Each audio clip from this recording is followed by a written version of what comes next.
และ10 ชาติปางสุดท้ายได้เกิดมาเป็นพญาเวสสันตละตาลเข้าของทรัพย์สมบัติสละบัลลังก์ไปบวชเป็นพระฤาษีตาลเมียตาลลูกบำเพ็ญขนาดหนักจนได้ตรัสรู้เฮาไหวครูบาอาจารย์เนี่ยก่อนเนออาลังหังสัมมาสัมพุทโธภควาพุทธังภควันตังอภิวาเทมิกราบสวากขาโตภควตาธัมโมธัมมังนัมสสามิกราบสุปฏิปันโนภควโตสาวกสังโฆสังฆังนะมามิกราบหันทัพไมยังพุทธัสสะภควโตบุพาภะคณะมะกะลังกะโลมาเสนะโมตัสสะภะคะวะโตอะระหะโตสัมมาสัมพุทธัสสะนะโมตัสสะภะคะวะโตอะระหะโตสัมมาสัมพุทธัสสะนะโมตัสสะภะคะวะโตอะระหะโตสัมมาสัมพุทธัสสะพุทธังสรณังกัจฉามิธัมมังสรณังกัจฉามิสังฆังสรณังกัจฉามิตุติยัมปิพุทธังสรณังกัจฉามิตุติยัมปิธัมมังสรณังกัจฉามิตุติยัมปิสังฆังสรณังกัจฉามิตติยัมปิพุทธังสรณังกัจฉามิตติยัมปิธัมมังสรณังกัจฉามิตติยัมปิสังฆังสรณังกัจฉามิอิติปิโสภะคะวาอะระหังสัมมาสัมพุทโธวิชชาจรณะสัมปันโนสุขโตโลกาวิทูอนุตตโลปุริสาธัมมสาละถิสัทธาเตวะมนุสสานังพุทโธภควาติสวากขาโตภควตาธัมโมสันติติโกอากาลิโกเอหิปัสสิโกโอปนะยิโกปัจจัตตังเวทิตโพวินยูหิติสุปฏิปันโนภควโตสาวกสังโฆอุจุปฏิปันโนภควโตสาวกสังโฆญาญะปฏิปันโนภควโตสาวกสังโฆสามิเจปฏิปันโนภควโตสาวกสังโฆญาติตังจัตตาลิปุริสายุคานิอัฏฐะปุริสาปุคลาเอสาภะคะวะโตสาวกสังโฆอาหุไนโยปาหุไนโยทักขิไนโยอัญจลิกาละนิโยอนุตตะลังปุญญเขตังโลกัสสาติกราบหนึ่งกราบสองกราบสามมาแถมแล้วนึกพ่อออกแม่ออกตั้นผู้ฟังทั้งหลายพ่อนานพ่อน้อยพ่ออุ้ยแม่อุ้ยพี่ป้านาอาศรัทธานาบุญทั้งหลายมาแถมแล้วเสียงกองเสียงกองเสียงมองต่ำเข้าเสียงตัวเจ้าเทศนาธรรมเป็นเสียงที่เป็นสิริมงคลกับเจ้าบ้านกับเจ้าเมืองกับพระสงฆ์พระเจ้าฟังธรรมแล้วเอาไปพฤติปฏิบัติ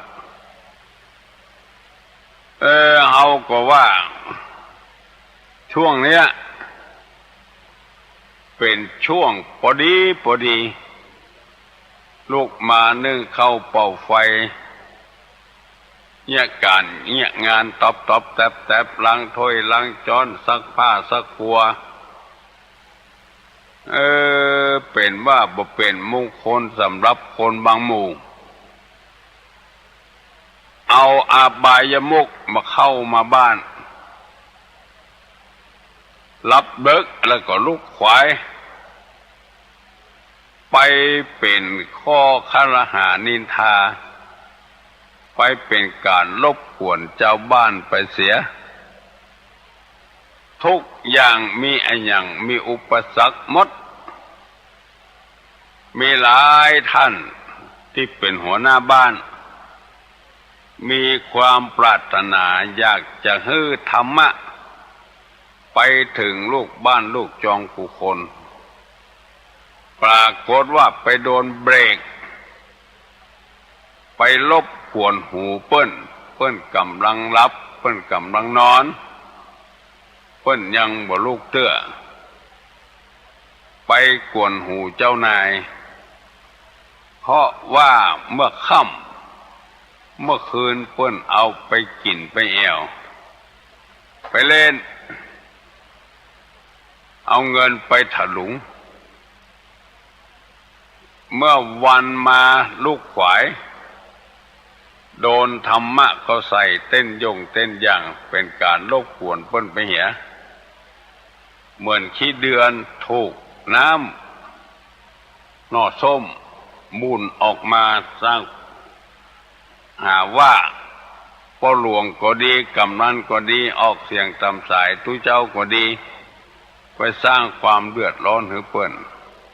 เฮาก็เป็นที่น่าเสียใจ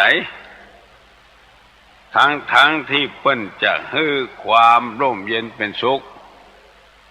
ให้หมู่ให้คณะได้มีความสามัคคีกันเปิ้นเอาอบายมุขมาตั้งแล้วก็มาทำลายธรรมะที่ประกาศถึงวัน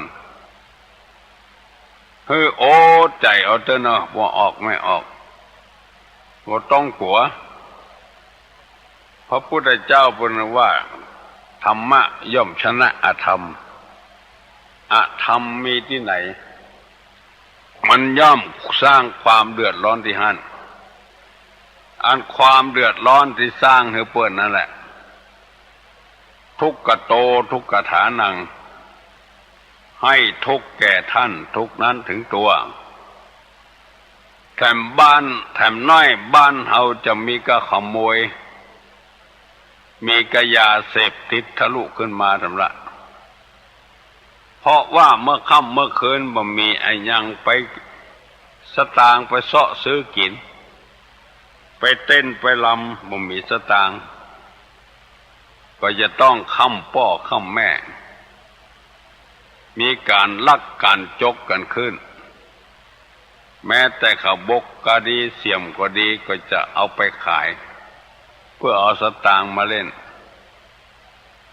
อยู่ดีบ่ได้ว่าดีเสาะหาเล็กจีค้นก้นอาชีพมีเปลือกเปเตอทำตัวเป็นผู้กว้างขวางบัดเดียวเปิ้นหมอว่ากว้างขวางและก้างขวางคอคนอื่นจะออกก็บ่ได้จะลื่นก็บ่ลงเพราะเป็นโพนกว้างขวางพอก่อยพอดูผู้รักผู้ใหญ่ก็แม่นไอ้หยังก็แม่นเข้ากันหมดจะทำให้โลกันไปจะมันเตอะต้านผู้ได้ถูกโจมตีถูกลูกถูกด่าถูกดุในตอนนี้ก็จะมันเตอะเฮามีเจตนาดีแต่ว่ากลับเป็นเจตนาให้เขาก็ย่างเหี้ยคนเฒ่าคนแก่ที่เคยได้ยินได้ฟังก็เสาะวิทยุมาฟังบ้านไผ่บ้านมันเหี้ยก็สบายใจแล้ววันนี้จะได้เอากรรมที่อยู่ในธรรมในทางพุทธศาสนานะกรรมว่าแม่ยิงที่กำชัยชนะในโลกนี้มีไว้อยู่4 อย่าง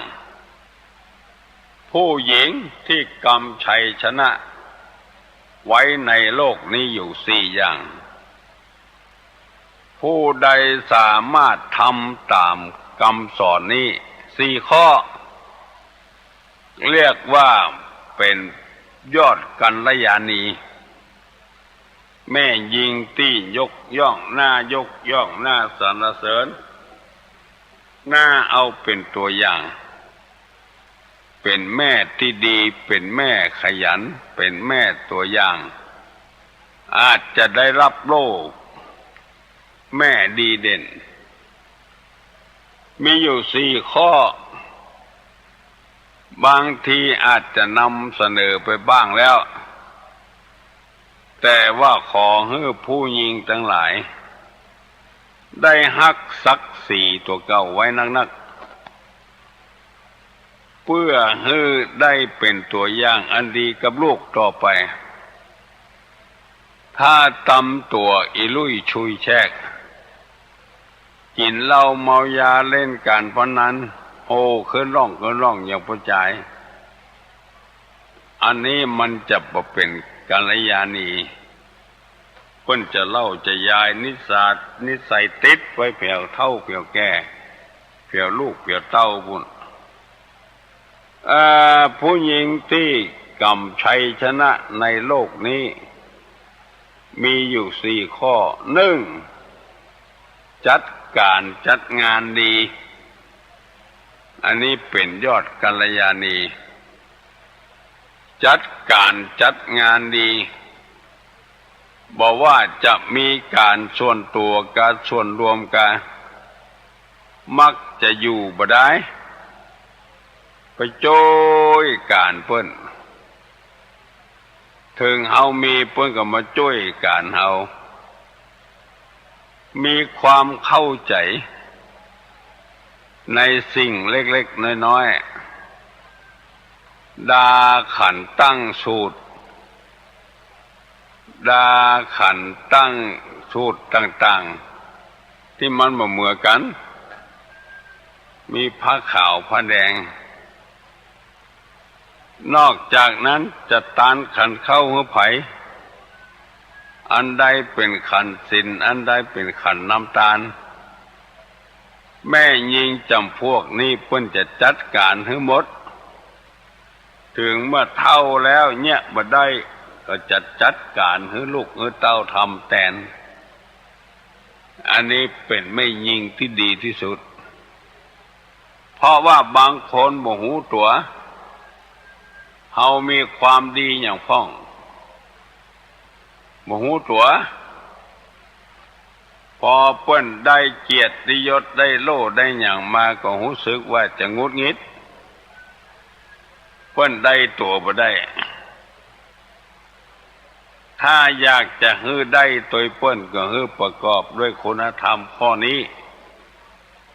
เป็นปัญจกัลยาณีมีความงามห้าอย่างอันนี้เป็นข้อแรกจัดการจัดงานดีเรียบร้อยก่อนอุ้ยป้อเข้าไปแล้วม่วนใจแล้วจะใส่จ่อกี่ตัวจะใส่สัตว์ตวงกี่อันจะใส่จ่อกี่ผืนขึ้นเต้าตั้งสี่จะใดกันแม่อุ้ยไปสำเร็จแล้วจัดการจัดงานดีไว้ตำพึงตำพังได้เนี่ยพิษลายเพิ่นก็มีตั้งแต่ดาครัวสืบชะตานี่ไปถึงปอยหลวงพุ่นน่ะเสร็จบางเฮือไผ่ได้อยากในกันอันอย่างที่มันเหลือมันมีอยู่เก็บมาอุ่นมาแกงแถมการในบ้านก็บ่บกพร่องปฏิบัติสามีด้วยดีรู้ว่าอันใดควรทำอันใดบ่ควรทำนักกะทำน้อยกะขอฝากแม่หญิงทั้งหลายเน้อต้องรอบรู้ต้องหูเรื่อง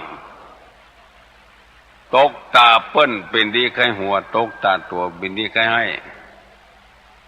ไม่ยิงบางคนเนี่ยอย่างประจ้างเหเลยมีการมีงานเนี่ยก็บ่ฮู้เรื่องฮู้ราวเปิ้นพี่น้อง10 ชาวบ้านต้องมาช่วย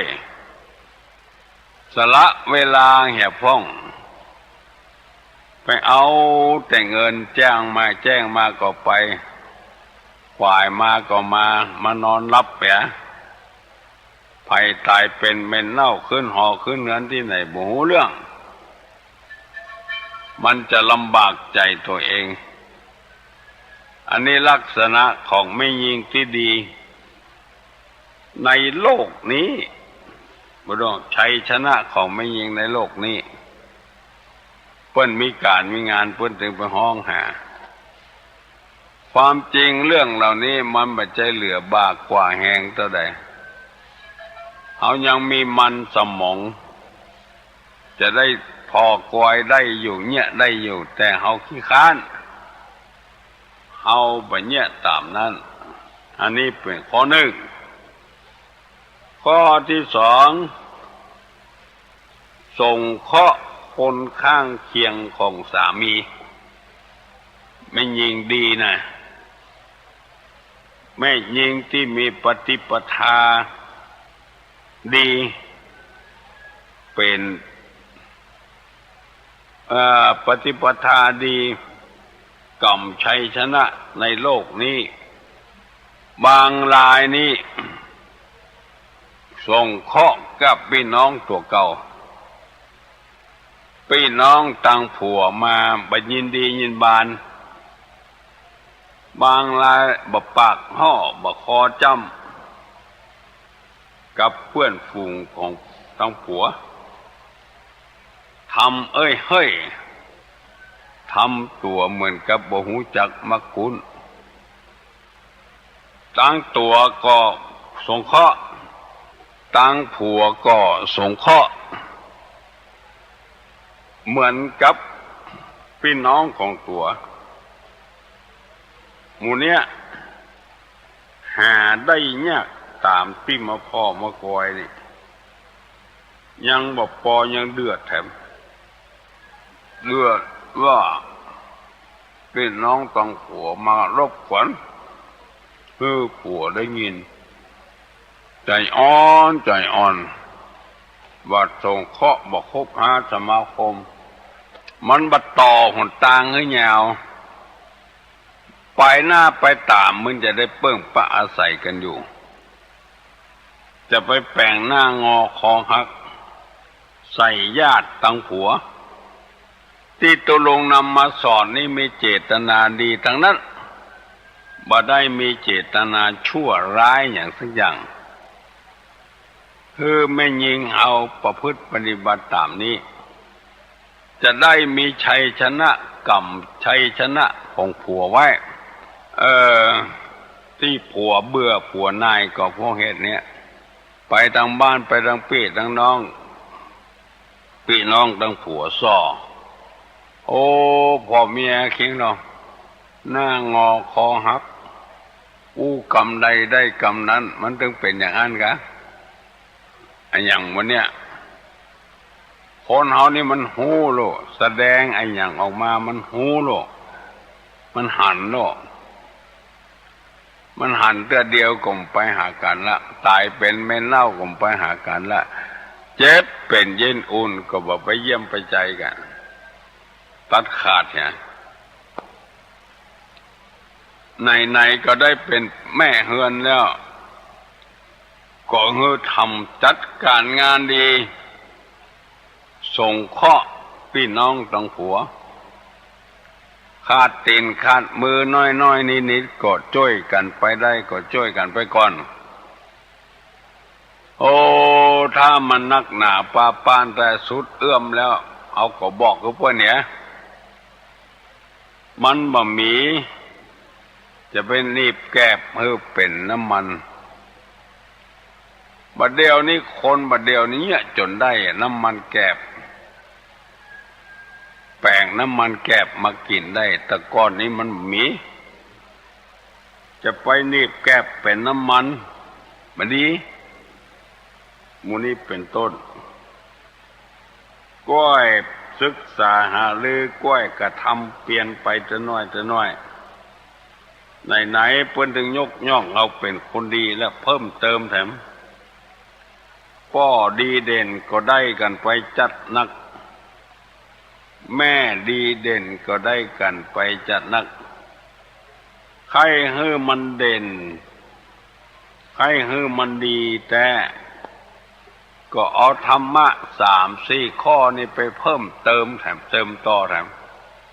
จะได้กำชัยชนะของตัวไว้เฮือได้มั่นคงเฮือได้ถาวรเฮือเปิ้นได้อวดได้อ้างยกย่องเป็นกรรมดีทั้งนั้นที่นำมาเสนอเพื่อปลุกระดมคนเอาเฮือปฏิบัติอยู่ในศีลกินอยู่ในธรรมมันง่ายไม่ใช่ของยากถ้าเฮาจะทำส่วนมากมันอยู่ที่จิตที่ใจพุ่นกลัวเปิ้นมาโลกกวนก็กลัวเปิ้นมาเบียดเบียนกลัวไว้ก่อนแล้วบ่ได้ทุ่มเทสิ่งเหล่านี้บ่ได้ต้อนรับขับสู้อย่างเต็มที่เต็มทางเพราะปากหวานแท้โกนส้มบางทีส้มถึงปากส้มถึงโกนสะตกสะตานสะหกสะหากเป็นการที่มันบดีนำความเดือดร้อนมาสู่หมู่คณะสู่ครอบครัวสู่สังคมขอยั้งให้ก่อนน้อปนมมือเน้อจะฮือปอนะเน้ออายุวัฏโกธนะวัฏโกสิริวัฏโกเนสสะวัฏโกปละวัฏโกวนะวัฏโกสุขวัฏโกโหตุสัพพตาทุกขลุกาปัญญาเวลาโสกาจันตุจุปตวาอเนกาอันตรญาปิวินาสันตุจติทัสสากรรมกรรมปรารถนามิด้วยประการจันใดจงให้ปันอุดมสมดังกรรมปรารถนาจุอย่างจุประการนั้นจุจะมีสัพพิติโยวัจจันตุสัพพะโลกโกวินาศตุมาเตภวัตุนตะลัญโยสุขีทิคายุโกภวะอาภิวาทนาสีริสนิจังวุธาปัญจายโนจตารโอธัมมาวัฏันติอนุตโนสุขังปะลัง